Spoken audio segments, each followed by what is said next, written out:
Good morning friends, good morning दोस्तों। कैसे हैं आप लोग? उम्मीद करता हूँ बहुत अच्छे होंगे आप सभी। जुड़ जाइए सभी भाई बहनें, जुड़ जाइए, अच्छा लगता है ना? आपसे मिलना अच्छा लगता है मेरे बच्चे। चलिए ये बताइए पहले, मैनेजरियल रेम्युनरेशन सेक्शन 198 में आपने क्या क्या पढ़ लिया था, क्या क्या बातें हो गई थी और हम लोग क्या क्या अब रह गया था उसमें से वो देख लेते हैं। और उसके बाद फिर आगे की बात करा जाएगा, है कि नहीं? चलिए दोस्तों, तो कुछ बताएंगे आप लोग हमें, कहाँ तक हो गया था, कहाँ तक हो गया था, कुछ बताएंगे? फटाफट बताइए, फटाफट बताइए।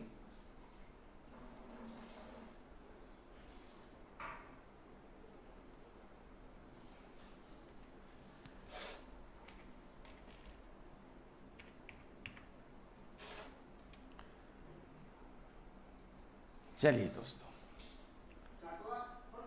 हाँ और क्या हुआ? फोन कर रहे थे, हम नहा रहे थे। सब बंद हो गया था। हाँ? चलिए दोस्तों, महक और महेश और प्रमोद भाई जुड़ गए हैं।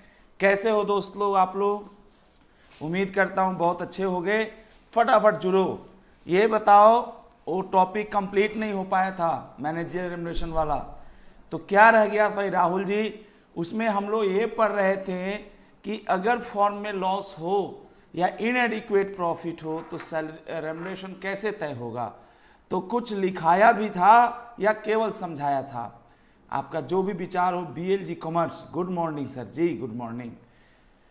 ये हमारे राजस्थान वाले भाई हैं, बहुत प्यारे बच्चे, हमारे चाहने वालों में से एक।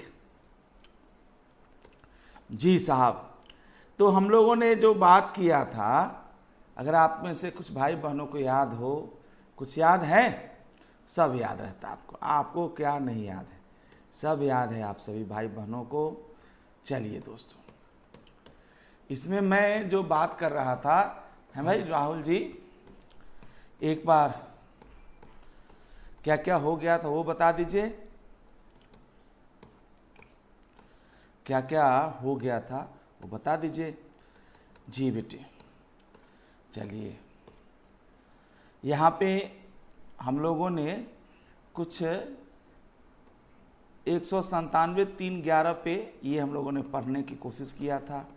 ये लिखवाया नहीं था शायद मैंने, है ना? और कंसेप्ट भी नया था। नवनिधन निबंधन, फटाफट बताओ फटाफट। कंसेप्ट नया था, शायद मैंने बोला था वो उसमें रहने दीजिए। अब आप ऐसे ही कंसेप्ट 4 डेवलप कीजिए, जो मुझे याद आता है। एक बार बता दीजिए कौन सा कंसेप्ट था। कंसेप्ट 4 शुरू कर दिया था हम लोगों ने, मुझे तो लगता है यस कर दिया था। और लगता है मैं जाते जाते खाली आपको ओरली पढ़ा के चला गया था। ये टेबल समझा रहा था और आपको बताया था कि पार्ट 5 में जो फर्स्ट पार्ट है वो तो कुछ और है। सेकंड पार्ट में 4 सेक्शंस हैं। सेक्शन 1 हम लोगों ने देखा था कि अगर प्रॉफिट है तो 197 के अनुसार देना है कि नहीं बेटा? यही सब बात हुई थी। तो क्या क्या हो गया था? निबंधन, है ना बेटा? भरतपुर, जी सर, हाँ बेटा। राहुल जी सेक्शन 2 पार्ट 2 में शेड्यूल भी पढ़ा रहे थे। सेक्शन 2 पार्ट 2 में शेड्यूल 5 पढ़ा रहे थे, लिखवाया नहीं था। चलिए मैं समझ गया भाई साहब, समझ गया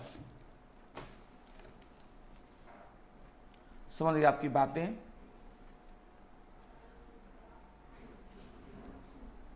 जी बेटा, सेक्शन 2 में पार्ट 2 शेड्यूल 5 पढ़ा रहे थे। कंसेप्ट बदल गया था बेटा, मुझे जो लगता है कंसेप्ट 4 हो गया था, बदल गया था कंसेप्ट आपका।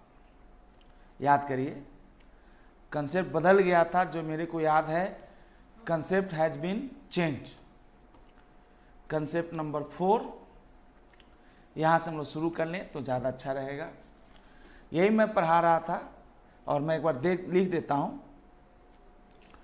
रेम्युनरेशन इन केस ऑफ, कुछ ऐसा पढ़ा रहा होगा, एक बार बता देते तो अच्छा लगता। Remuneration in case of, yes बेटा, केस ऑफ नो प्रॉफिट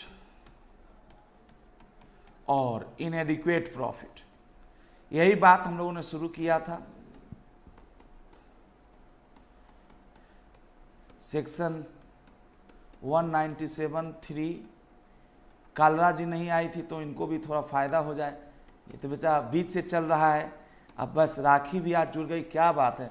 आज 1 जून को तुम लोगों ने रेजोल्यूशन पास किया क्या कि अब थोड़ा मेहनत करना है जी। शेड्यूल 5 सुनो जी, टेंशन नहीं लेने का, टेंशन देने का चीज होता है। हाँ जी राखी जी, बहुत अच्छा हूँ, मैं बहुत अच्छा हूँ। चलिए जुड़ जाइए, बहुत जमाने के बाद ये बच्ची लोग जुड़ी हैं। चलिए बेटा, ये हमारे 1 जून वाले भाई लोग हैं, लगता है 1 जून वाले भाई लोग हैं हमारे, हैं है ना, यही हमारे भाई बहन हैं। चलिए दोस्तों, मैं फ़ोन बंद कर दूं, ये फालतू में परेशान करता रहता है।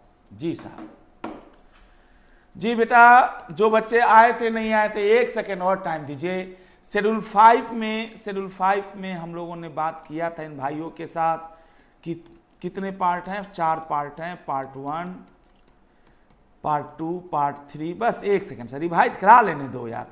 पार्ट 3, पार्ट 4 कुछ ऐसा सिखाया था मैंने। पार्ट 1 ऑलरेडी हम लोग सेक्शन 196 में पढ़ चुके हैं, जो कुछ और बात की बात करता है, qualification for appointment of managerial remuneration. Managerial remuneration को अच्छे से सीखने के लिए सेक्शन 197 के साथ साथ शेड्यूल 5 के भी पार्ट्स को पढ़ना है। पार्ट 2 जो है इसकी हम लोग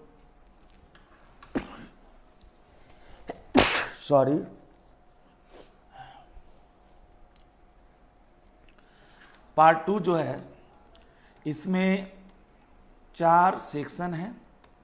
सेक्शन बोले तो हमने बहुत बार पढ़ा चुका है, बच्चे उदास हो जाएंगे, सॉरी बेटे।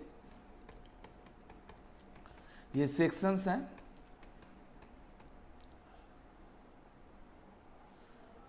सेक्शन 3 और सेक्शन 4। ये था आपका पार्ट 2 में 4 आपके सेक्शंस हैं। और सेक्शन 1 हम लोगों ने बेटा पढ़ लिया था। सेक्शन 1 था कि अगर प्रॉफिट हो तो आपको रेम्युनरेशन कैसे देना है। अगर संस्थान में विजय राघव प्रॉफिट हो तो फिर तो आपको क्या हो रहा है सॉरी बेटे, अगर प्रॉफिट हो तो सेक्शन 1 के अनुसार आप देंगे रेम्युनरेशन, और प्रॉफिट ना हो तो सेक्शन 2 के अनुसार। तो हम लोग यही सब बेटा बात किए थे। आप सभी भाई बहनें जो रेगुलर नहीं हैं, पुरानी वीडियो में सब लिखी हुई है बातें, आप बिल्कुल उसको देख सकती हैं, घबराने की बात नहीं है। जो मुझे याद आता है हमने ऐसे पढ़ाया होगा। निवांधन जी है ना, निवांधन जी ये बताइए सर, सेक्शन उक्शन तो बता दीजिए, सही लिखा ना, ये सेक्शन बोले तो ये कंसेप्ट नंबर सही लिखा। यहाँ पे सेक्शन 1 हम लोगों ने पढ़ाया था। सेक्शन 1 था कि अगर प्रॉफिट हो तो सेक्शन 1 किसका, सेक्शन 1 पार्ट 2 ऑफ शेड्यूल 5 ये पढ़ा दिया था, छोटा ही है। ये कहता है कि अगर संस्थान में प्रॉफिट हो, है ना बेटा, अगर प्रॉफिट हो तो क्या करना है, तब तो आपको सेक्शन 1 के अनुसार ही दे देना है। यही सब बातें हुई थी। If there is sufficient profit, लिख लीजिए बेटा सभी भाई बहनें। यस सर, ठीक है। अच्छा जी निवांधन, if there is sufficient profit, ये उन बच्चों के लिए जो पढ़े हुए हैं और नहीं भी पढ़े थे। Sufficient profit, then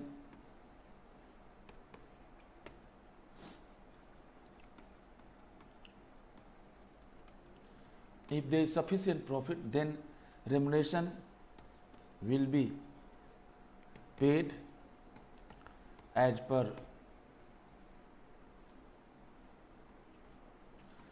provisions of section 197.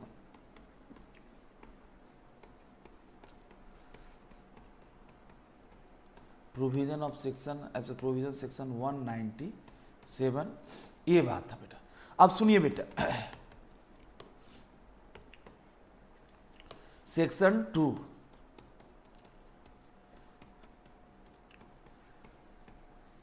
Schedule 5 में 4 पार्ट्स हैं।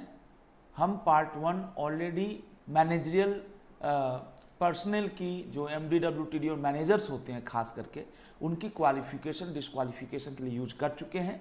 अब हम लोग बात कर रहे हैं पार्ट 2 का। पार्ट 2 में 4 सेक्शन है। सेक्शन 1 ये है, सेक्शन 2 देखिए, पार्ट 2 ऑफ शेड्यूल 5 ये लिखा है बेटा। अब यहीं से आप ज्वाइन करिए, सभी भाई बहन यहाँ से ज्वाइन करिए। जो मुझे याद आता है बच्चों को शनिवार को आखिरी क्लास हुई थी, उसके बाद चले गए थे। Remuneration payable by companies, remuneration payable by companies having no profit, having no profits और इनएडिक्वेट प्रॉफिट। यहीं से बेटा आप सभी बच्चे शुरू कीजिए। आप ये समझिए जो बच्चे नहीं भी जुड़े थे कि भाई कुछ नहीं छूटा है आपका, क्योंकि इतने आराम से हम लोग पढ़ाते हैं कि एक एक चीज आपको समझा दूंगा। ये है बेटा, इसमें लिखा है बेटे, इसमें जो लिखा हुआ था और सभी भाई बहनों को बताया था, लिखा बेटा आप सभी लोग यहां से भी देखिए ना, मेरी बात सुनेंगे अच्छा नहीं लगेगा। सॉरी बेटा, क्या पता आज क्या हो गया, खैर कोई नहीं, आप परेशान ना हो, मैं एकदम स्वस्थ रहता हूं। यस देखिए, where in any FY there is during the currency of tenure of MP a company has no profits or its profits are inadequate, it may pay remuneration to the managerial personnel not exceeding the limits specified under A or B given below। करा किसी financial year में और आपके tenure के दौरान, किसी financial year में और मैनेजरियल पर्सनल के टेन्योर के दौरान अगर संस्थान में प्रॉफिट नहीं है, कंपनी में प्रॉफिट नहीं है या कम है, तो रेमुनरेशन जो होगा मैनेजरियल पर्सनल को, वो 2 लिमिट इन्होंने दे रखा, लिमिट अंडर A और लिमिट अंडर B। इन दोनों में से जो भी हायर है वो दिया जा सकता है ना बेटा? नहीं सॉरी, दोनों का जो हायर है, हाँ ठीक तो है ना बेटा? लिमिट्स A और B इन दोनों को कंसीडर करना, उससे ज़्यादा नहीं दिया जा सकता, ठीक है? दोनों का लिमिट हम कंसीडर करने में जितना हायर है दोनों का A और B का, उतना तक दे सकते, उससे ज़्यादा नहीं दे सकते। अब A में क्या था बेटा? A में जरा पढ़िए, ये थोड़ा याद करना होगा सर। मान लीजिए कि जियो इन्फोकॉम लिमिटेड है, एक नई कंपनी है, ये काफ़ी खर्चा कर दी बेटा अपने प्रोडक्ट पे और उसके चलते लॉस होने लगा पहले दूसरे साल में। अब तो जियो काफ़ी है ना बेटा बढ़िया कर रही है। अब ये बताइए ये क्या है? यहाँ पे छोटा सा पॉइंट इन्होंने दे रखा है, वेयर द इफेक्टिव कैपिटल। बस बेटा हम लोग यहीं पढ़े थे और उसके बाद घर चले गए थे। Effective capital is this, then the limit of yearly remuneration payable shall not exceed. Yearly है, एनुअल है, लेकिन एनुअल रेमुनरेशन पर मैनेजरियल पर्सनल, मतलब पर मैनेजरियल पर्सनल है बेटा। ये देखेंगे अगर कंपनी का जो मैनेजर रेमुनरेशन देना चाहती है ना, उसका इफेक्टिव कैपिटल, चूंकि देखो बेटा प्रॉफिट तो है नहीं, तो प्रॉफिट के बेस पर रेमुनरेशन को रिलेट करना ठीक नहीं रहेगा, तो इन्होंने बेस बदल दिया, इन्होंने रख दिया इफेक्टिव कैपिटल। इफेक्टिव कैपिटल जो है बेटा कितना है? नेगेटिव और लेस देन ₹5 करोड़, 60 लाख। किसी कंपनी का लेस देन 5 करोड़, 5 करोड़ या उससे ज़्यादा है ना, लेकिन 100 करोड़ तक कम है तो 84। हम लोग बच्चों को याद कराए थे, ऐसे याद कर लेते हैं, 500, 250 है ना, 250 करोड़ तक और 250 करोड़ से ऊपर। अब देखो जरा इसको याद करो, 60 से 24 बढ़ा रहा है समझने के लिए, है ना? ये देखो तो ये कितना बढ़ा दिया आपका, ये 36 क्या कितना बढ़ाया, 4 6 10, ठीक है ना? 4 6 10 ठीक तो है बेटा, 36 बढ़ा रहा है, समझ में आ गया ना बेटा? कुछ ऐसे दिमाग लगा लीजिए। ये 5 लाख रुपए पर महीने हुए समझने के लिए, ये 7 लाख रुपए पर महीने हुए, 5 मतलब देखो कुछ तो दिमाग चलाऊंगा अपना ना। और ये 10 लाख रुपए पर मंथ हुआ रफली, है ना? 120 लाख है और 250 करोड़ से ऊपर है तो 120 लाख तो ले ही लिया, प्लस बोला 250 करोड़ से ऊपर जितना भी इफेक्टिव कैपिटल है उसका 0.01% है। अब इसके नीचे लिखा है however the remuneration in excess of above limits में बी पेड, है ना, by passing share holders ASR, मतलब ये जो लिमिट दे रखा है टेबल ए में, इससे भी ज़्यादा दे सकते हैं इफेक्टिव कैपिटल के आधार पर जो लिमिट दे रखा है। It is here by clarified that for the period less than 1 year the limit shell be prorated, मतलब कह रहा है कोई एम्प्लॉई 1 साल से कम काम किया है, मान लीजिए, और नेगेटिव कैपिटल है, तो बेटा जैसे वो 6 महीना काम किया है तो ये तो पूरे साल के लिए ना नेगेटिव कैपिटल के केस में 60 लाख है, तो 6 महीने का है तो 60 डिवाइडेड बाई 12 गुने 6, या 7 महीने काम किए तो 60 डिवाइडेड बाई 12 और मल्टीप्लाइड बाई 7, ऐसे करना होगा साहब। 10 if a manager person employed for a part of the year the remuneration payable to him shall be prorated, ये तो हो ही गया, ये तो सिंपल है। तो बेटा एक लाइन याद कर लेते हैं, इस पे सर क्वेश्चन आज बनवा दूंगा, लिमिट्स अंडर बी, ये नहीं पढ़ाया था। In case of manager person who is functioning in a professional capacity, वाव, कोई मैनेजरियल पर्सनल है और वो प्रोफेशनल कैपेसिटी में काम कर रहा है, तो सर इसका मतलब है ए वाले में ऐसा कुछ नहीं था, ए वाले में खाली है बेटा, ए वाले में खाली क्या लिखा है, अगर आप ध्यान से पढ़ें तो इसमें कुछ ऐसा नहीं लिखा है, बोला कि कोई भी मैनेजरियल पर्सनल चाहे आप प्रोफेशनल कैपेसिटी में हैं या नहीं। अब बच्चे कहेंगे सर प्रोफेशनल कैपेसिटी का कुछ एग्जाम्पल दीजिए, अभी देख लेते हैं सर, थोड़ा सा वक्त दीजिए। In case of managerial person who is functioning as a in a PC, remuneration is as per item A may be paid if such managerial personnel is not having, wow, additional condition लगा दिया जो मैं समझ पाया आपका, is not having any interest in the capital of the company, company के capital में आपका कोई, जैसे आप कोई मैनेजरियल पर्सनल है who is functioning in a professional capacity, remuneration as per item A may be paid, यानी आइटम ए वाला रेम्युनरेशन में अब मैनेजरियल पर्सनल को 2 कैटेगरी में बांट दिया, एक तो नॉर्मल मैनेजरियल पर्सनल और एक जो प्रोफेशनल कैपेसिटी में काम कर रहे हैं। अब इन्होंने कहा is not having any interest in the capital of company और इट्स होल्डिंग कंपनी और its any of subsidiary directly और इनडायरेक्टली और through any other statutory structures, does not hold any share subject to deeming provisions below. Statutory structure का मतलब entity which is entitled to hold shares in company form under any institutes, है ना, खैर वो सब तो बाद की बात है।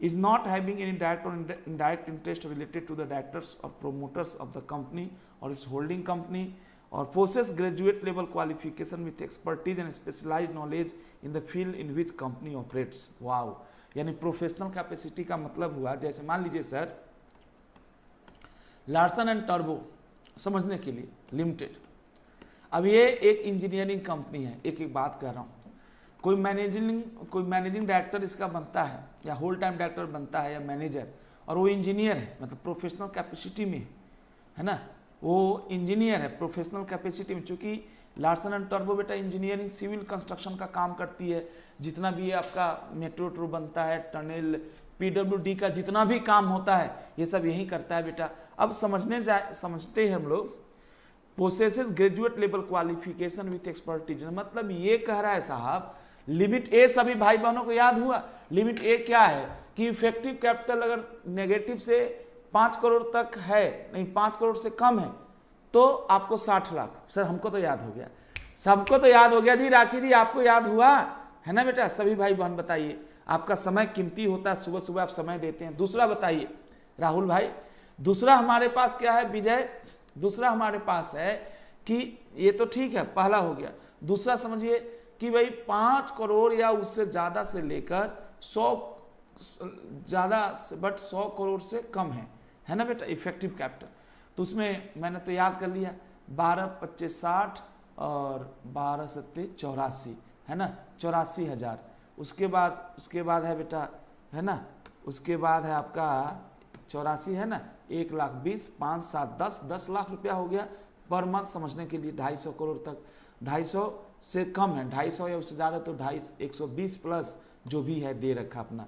अब ये सब तो कोई भी समझ सकता है, लेकिन मेरे को जो समझ में आया कि नॉर्मल मैनेजरियल पर्सनल है तो उसको तो सैलरी पार्ट ए के अनुसार मिल जाएगा, लेकिन अगर कोई बंदा है जो मैनेजरियल पर्सनल है performing functioning in professional capacity है ना बेटा, उसको रेम्युनरेशन पार्ट ए वाला तभी मिलेगा जब वो प्रोफेशनल कैपेसिटी में परफॉर्म करने वाला मैनेजर है ना बेटा, इन कंडीशंस को पूरा करे। क्या क्या कंडीशंस है वो दे रखा है। Deeming provision as to holding of shares, it is provided that employ of company holding shares of company not exceeding 0.5% of its paid up capital under any scheme formulated an allotment of shares to such employee including employee stock option plan or by way of qualification shall be। और by way of qualification ये कुछ होता है बेटा, qualification shares पहले होता था, अब तो बंद हो गया कि आप डायरेक्टर बनना है तो आपको कंपनी के आर्टिकल में लिखा जा सकता है कि इतना शेयर आप खरीदेंगे तभी हमारी कंपनी में आप क्या बन सकते हैं, डायरेक्टर। अगर उससे कम खरीदेंगे तो आप डायरेक्टर नहीं बन सकते, कुछ ऐसी बातें हैं। आगे देखते हैं हम लोग इसमें क्या लिखा है। To deem to be person not having any interest in the capital, मतलब कर अगर आप एम्प्लॉय हैं कंपनी में और आपको ई सॉस के अनुसार कुछ कैपिटल मिल भी गया है, वो 0.5% से ज़्यादा नहीं है, तो हम मानेंगे कि आपके पास शेयर नहीं है बेटा। आगे देखिए बेटा, आगे क्या हमारे पास है, नेक्स्ट की बात हम लोग कर लेते हैं।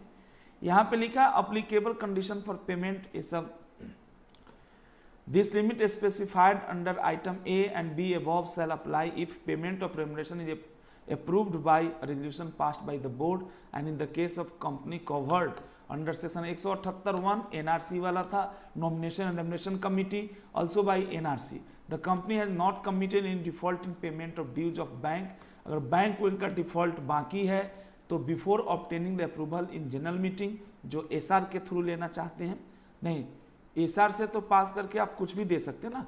यहाँ पे देखिए कोई बात नहीं सर, आपको भी कम समझ में आएगा, है ना, लिमिट बढ़ाना है तो एसआर पास करना है, और अगर इतना ही तक देना है मतलब इन नॉर्मल 60-84 देना है तो ओआर से ही काम चल जाएगा, अगर इस लिमिट से ज़्यादा देना है तब एसआर पास करना। कितना कंफ्यूजिंग बना रखा है, सिंपल है सर, कंफ्यूजिंग क्या सर, सारी दुनिया पढ़ रही है, हमारा आप कोई अजूबे थोड़े हैं सर, बहुत आसान हो गया सर, मैं करा देता हूँ, उदास मत होइए सर, बहुत आसान है सर ये।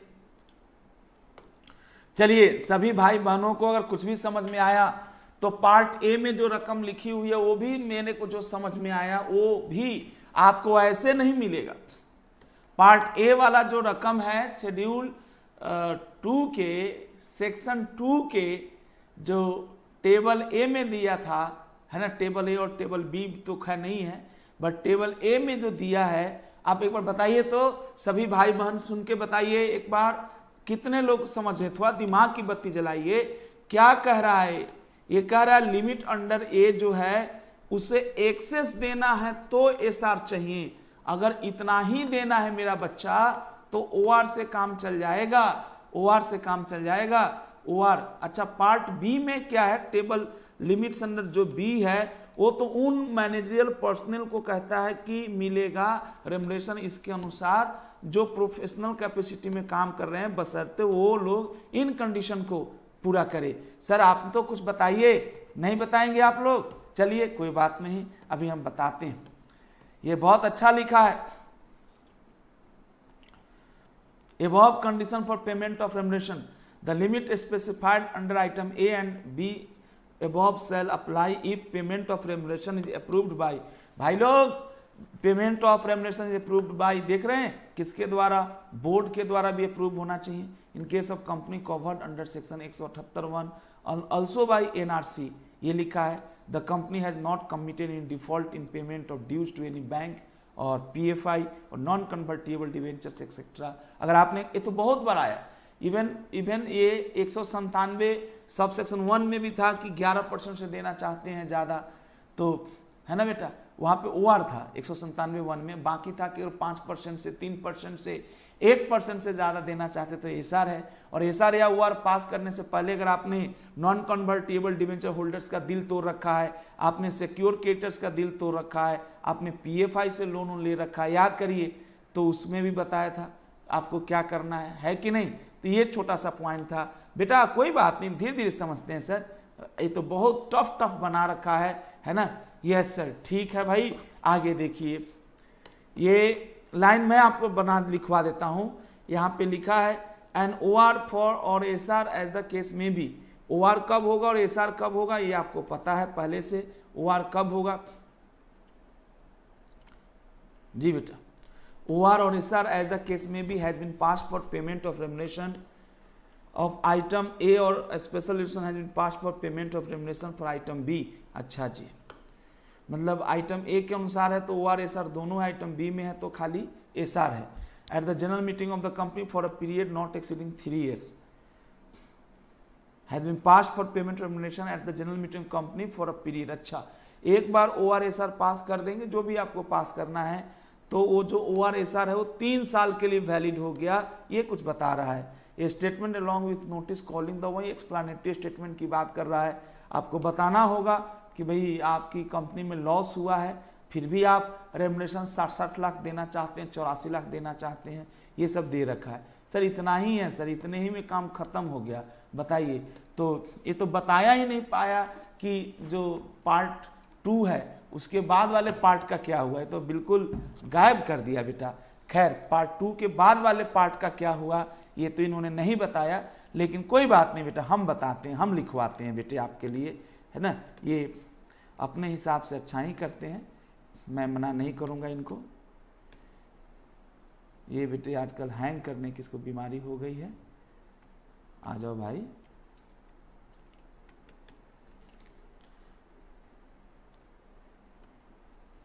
एक मिनट, सॉरी बेटे, कल भी ऐसी दिक्कत कर रहा था ये। वाह जी बेटा,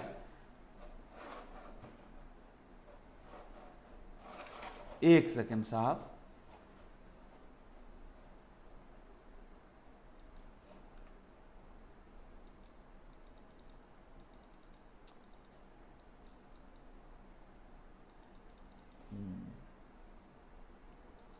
ये हैंग कर रहा है बेटा। चलिए कोई दिक्कत नहीं,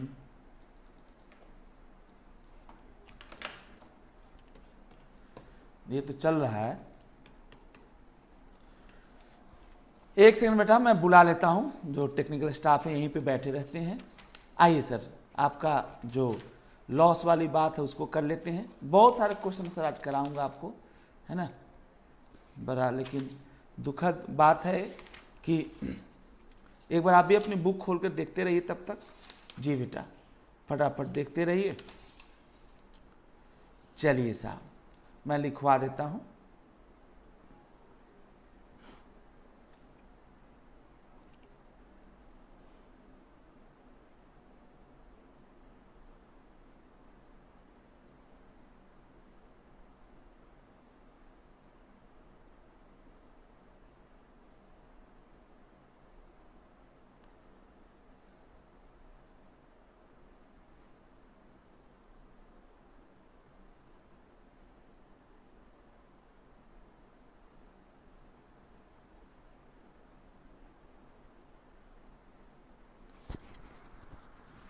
जी बेटा, तब तक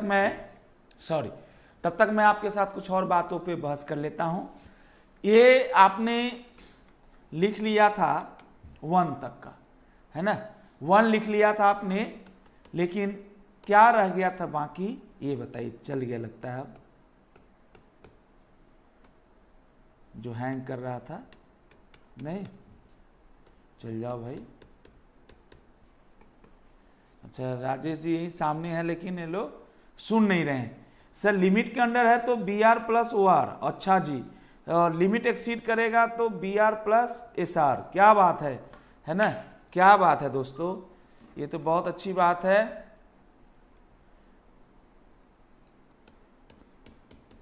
भाई ये तो, हाँ जी राजेश जी, ओ राजेश जी आइए प्लीज।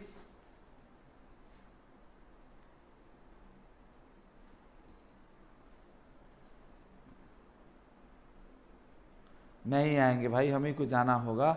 1 मिनट साहब, 1 मिनट।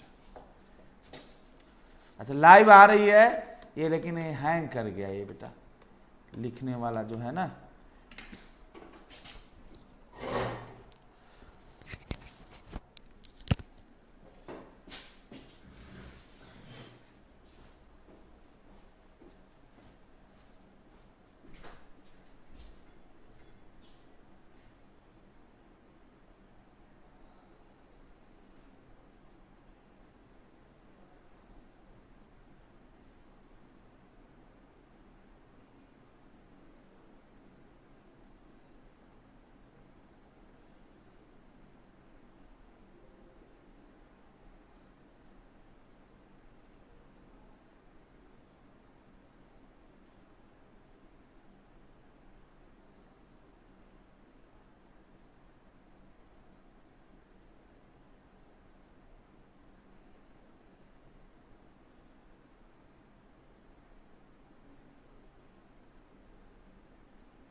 मतलब हैंग हो गया, बंद तो नहीं हुआ।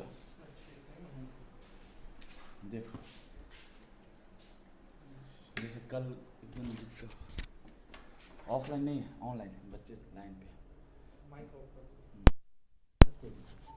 अभी बच्चों को सुनने दो, कोई दिक्कत है। हाँ बेटा, फटाफट देखिए अपनी बुक को, तबीयत ठीक कर रहे हैं।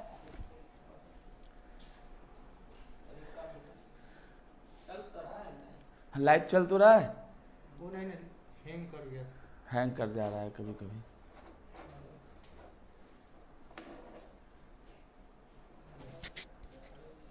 चलिए भाई मैं लिखवा दूंगा, आप शुरू करूं। चैट बंद हो गया। हाँ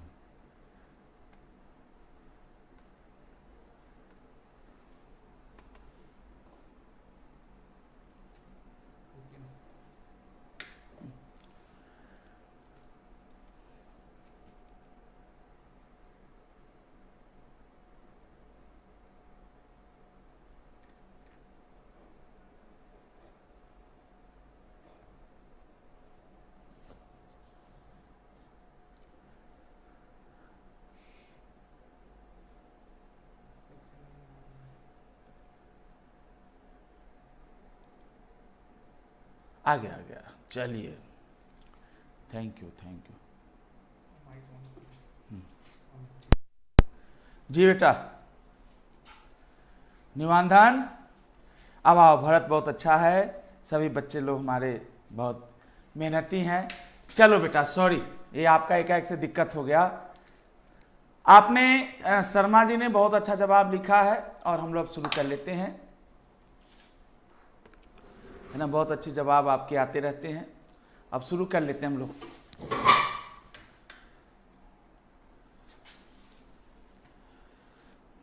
चलो दोस्तों, अब हम लोग का सीट भी तो बंद हो जाता, जरूरत नहीं है सीट की। चलिए अब मैं लिखवा देता हूँ। आइए मेरे भाई, मैं सभी बच्चों को स्वागत करता हूँ आज की इस क्लास में। सर लिखा हुआ है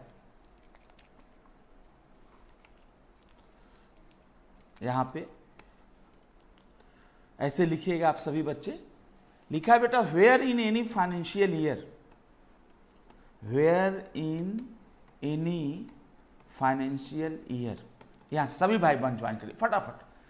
फाइनेंशियल ईयर ड्यूरिंग द, अभी इसकी तो जरूरत नहीं थी लेकिन लिखा है तो लिख देता हूँ। During the currency, currency means currency of tenure, वही बात है बेटा। ड्यूरिंग द टेन्योर, जिस वित्तीय वर्ष में आप मैनेजरियल पर्सनल थे और उस वित्तीय वर्ष में या उस पीरियड के दौरान कंपनी में प्रॉफिट हुआ ही नहीं, फिर भी, है ना बेटा, फिर भी आपको उस वित्तीय वर्ष का जिसमें प्रॉफिट नहीं हुआ है रेम्युनरेशन मिलेगा, लेकिन वो रेम्युनरेशन की जो रकम होगी वो ए और बी से ज़्यादा नहीं होगी। मेरे को समझ में नहीं आ रहा है भाई, ए में तो लिमिट है, बी में लिमिट कहाँ है? बी में तो आप ये करें कि ऐसे मैनेजरियल पर्सनल को मैनेजरियल रेम्युनरेशन देंगे जिन जो प्रोफेशनल कैपेसिटी में काम कर रहे हैं, तो उनको पार्ट ए, टेबल ए जो बना रखा है इसका, टेबल ए वाला रेम्युनरेशन तब देंगे जब वो टेबल बी या कुछ कह लो बी में कुछ एक्स्ट्रा कंडीशंस हैं जो फंक्शनल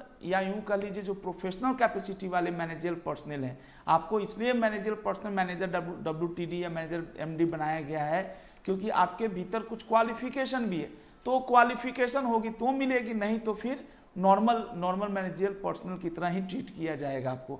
देखते हैं सर, है ना। Where in any financial year during the tenure, sir लिख लीजिए सर एक बार मन को स्थिर करके, of a managerial personal person. आगे लिखा है company has no profits, a company has no profits. Sir लिखते हैं sir, a company has no profits or profits are inadequate. A company has no profits or profits are inadequate. या तो company को profit नहीं है, profit are इनएडिक्वेट। It may पे रिम्युनरेशन to, it may पे remuneration to. Sir कुछ नहीं है, बहुत अच्छा शर्मा जी ने कंक्लूड कर दिया है। लेकिन फिर भी मैं आपको लिखवा रहा हूं, it may pay remuneration to the managerial personnel, मतलब टू द, यहां पे ज्यादा नहीं लिखा प्रोफेशनल है या नहीं, it may pay remuneration to managerial personnel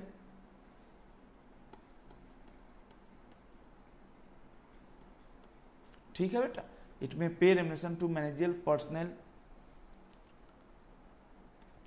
not exceeding the limit, managerial person लिखा है पर एमपी, अब चलो मैंने लिख दिया तो लिख दिया, नॉट एक्सीडिंग रूपी, not exceeding the limits given under, the limits given under, ये जो लिमिट्स है दिया गया है गिवन अंडर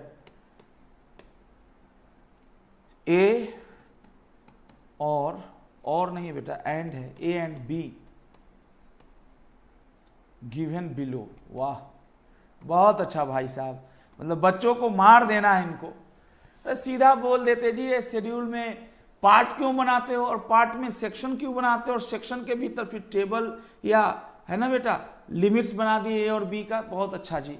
बी देख रहे हैं तो उसमें लिमिट कुछ दिख नहीं रहा है, बी में सिर्फ एक लिमिट दिख रहा है कि अगर आप मैनेजरियल पर्सनल हैं, मैनेजरियल पर्सन हैं और आप प्रोफेशनल कैपेसिटी में फंक्शन कर रहे हैं, है ना बेटा, तो आपको ए वाला जो लिमिट्स है उतना भी तब मिलेगा जब वो मैनेजरियल पर्सन का not having an interest in the capital, not having relation with the directors, है ना बेटा, और उसके पास होना चाहिए प्रोफेशनल क्वालिफिकेशन।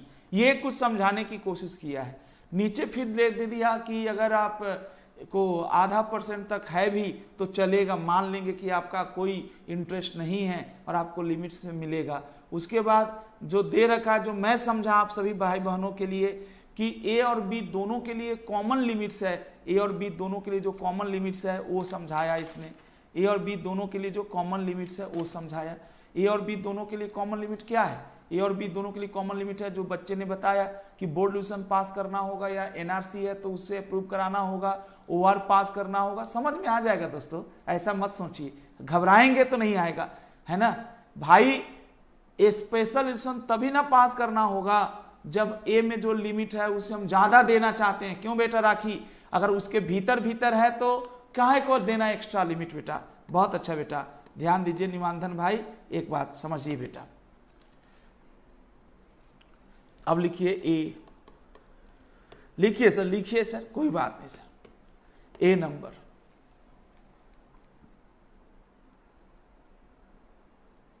टेबल है एक, ए नंबर में टेबल है एक, ऐसे है, where the effective capital,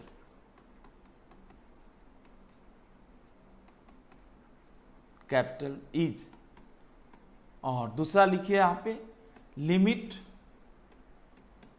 on yearly remuneration, limit on yearly remuneration,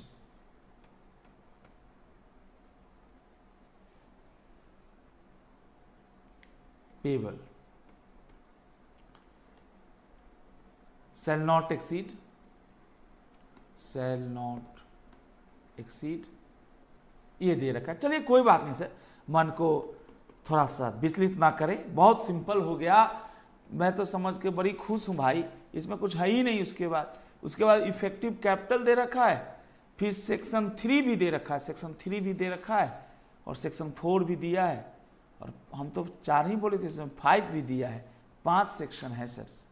और पार्ट 3 पार्ट 4 का कोई चर्चा यहाँ पे नहीं दिख रहा है। खैर सर, आइए सर देख लेते हैं। Where the effective capital is negative, है ना, पॉजिटिव को लिए प्लस साइन बनाते हैं, नेगेटिव, और कुछ तो क्रिएटिविटी लाया जाए, और लेस देन रुपीज, कोई बात नहीं हो जाएगा, ₹5 CR। आपको मैंने ऐसे याद कराने की कोशिश किया था, 60 लाख, 5 लाख रुपए पर मंथ रफली, सर है तो एनुअल, हम आपको रफली समझाएं। दूसरा ₹5 करोड़ एंड अबव 5 करोड़ या उससे ज्यादा, but less than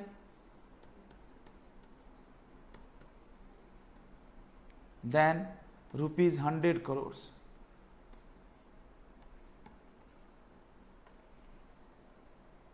less than ₹100 crore, तो यहां पे दे रखा है 84 लाख।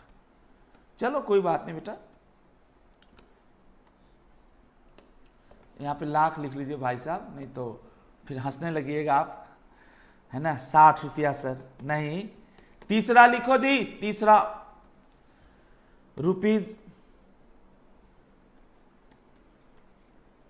₹100 करोड़ और मोर, but less than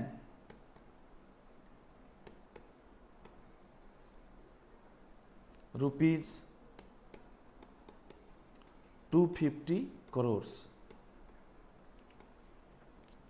ये है आपका 120 लाख, यानी 1 करोड़ ये हमारा है। और इसके साथ साथ हमारा एक बड़ा दिक्कत है बेटा, पेज खत्म हो जाता है। जहाँ माहौल बनता है, हाँ भाई, पेज बढ़ते जाना चाहिए ना, ऊपर वर्टिकल नहीं बढ़ेगा, इधर बढ़ेगा, इधर बढ़ेगा। चलो सर इधर ही बढ़ा लेते हैं साहब, इधर तो पूरा बढ़ता है, फिर इधर बुरा लगता है ना, इधर उधर करते रहो। खैर, ये हो गया 120 लाख। चलिए साहब, मैं उम्मीद करता हूँ हो गया होगा। ग्रेट बेटा। और अब फोर्थ में आ जाइए सर, आप अपने टेबल में लिखिएगा। सर हम टेबल हटा दिए हैं, ऐसा कुछ टेबल था आपका। फोर्थ लिखिए,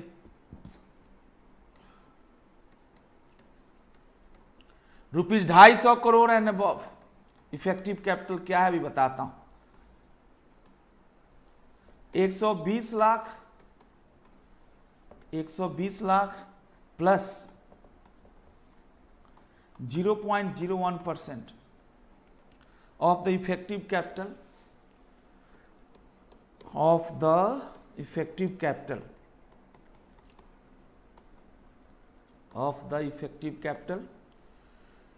in excess of rupees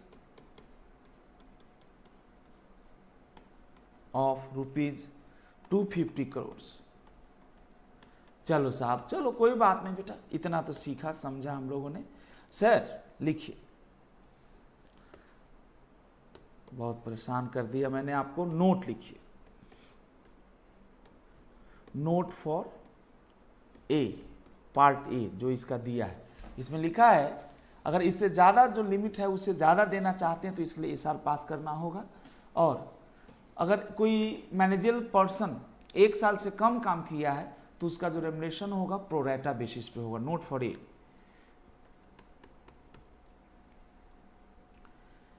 access remuneration पढ़िए बेटा, समझ में आएगा सर। आप अपने से भी पढ़ते तो थोड़ा कष्ट होता ही। Excess remuneration shall, excess remuneration may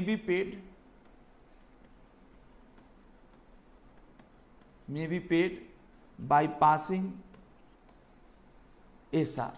इसका मतलब है कुछ नहीं कहा ना, मतलब ऊपर भी OR तो चाहिए ही चाहिए। जो बाद में पत्ता खोला है तो सर ऊपर ही लिखवा देते ना राजीव सर, है ना। चलिए, excess remuneration may be paid by passing SR, ये जो टेबल या कह सकते हैं जो ए का लिमिट है उससे ज्यादा दे सकते हैं, उसके लिए SR पास करना होगा।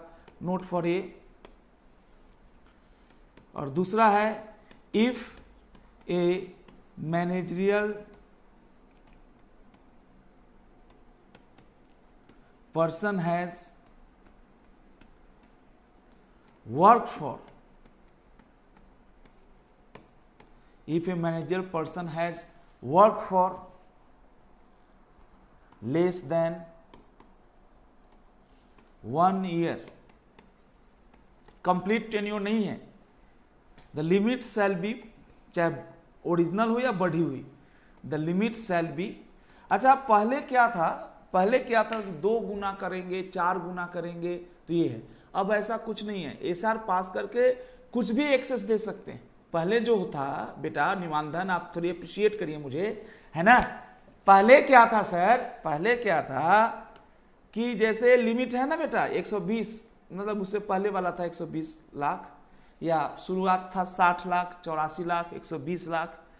तो उसमें क्या था बेटा राखी जी, हम लोग जो पढ़ाते थे पहले कि भाई डबल करना है तो ये करो, ट्रिपल करना है तो ये करो, ट्रिपल से ज्यादा करना तो ये। अब ये कहा कि भाई आपको लॉस है तो या तो जो टेबल ए में, जो ए में लिमिट है उस हिसाब से दे दो, ओआर पास करके हो जाएगा बोर्ड डिवीजन, जैसे शर्मा जी ने कहा। लेकिन अगर आप बेटा इस लिमिट से ज्यादा देना चाहते हैं, इस लिमिट से ज्यादा देना चाहते हैं, और कितना ज्यादा देना चाहते हैं इसकी कोई लिमिट नहीं है, तो उसके लिए आपको एसआर पास करना होगा, समझिएगा।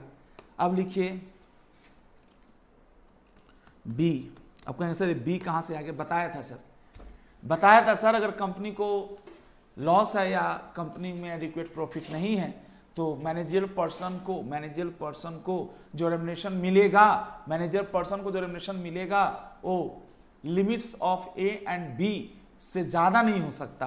अब बी में जब मैं गया तो बी में मेरे को एक भी लिमिट नहीं दिखा, बी में सिर्फ एक ही चीज समझा कि बी जो पॉइंट्स है वो उन मैनेजरियल पर्सन के लिए है जो मैनेजर एमडी के साथ साथ प्रोफेशनल कैपेसिटी में भी, है ना बेटा, प्रोफेशनल कैपेसिटी में भी काम कर रहे हैं। बच्चे कैसे कहा जाए, जैसे कोई मान लो कि मैं सॉफ्टवेयर कंपनी है और मैं भी बहुत बड़ा सॉफ्टवेयर डेवलपर हूं और मैं ही उस कंपनी का एमडी भी हूं, समझने के लिए। तो अब बताएं बेटा, मैं सॉफ्टवेयर डेवलपर यानी फंक्शनल प्रोफेशनल कैपेसिटी में भी काम कर रहा हूं एज अ सॉफ्टवेयर कंसल्टेंट, तो उसके लिए कुछ लिखने की कोशिश है। यहां देखिए, इन केस ऑफ, बहुत बड़ा चेंज है, in case of a managerial person,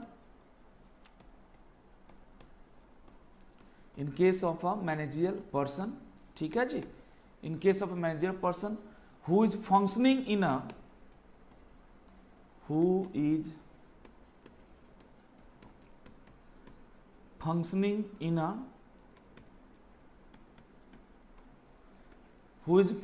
in a professional capacity,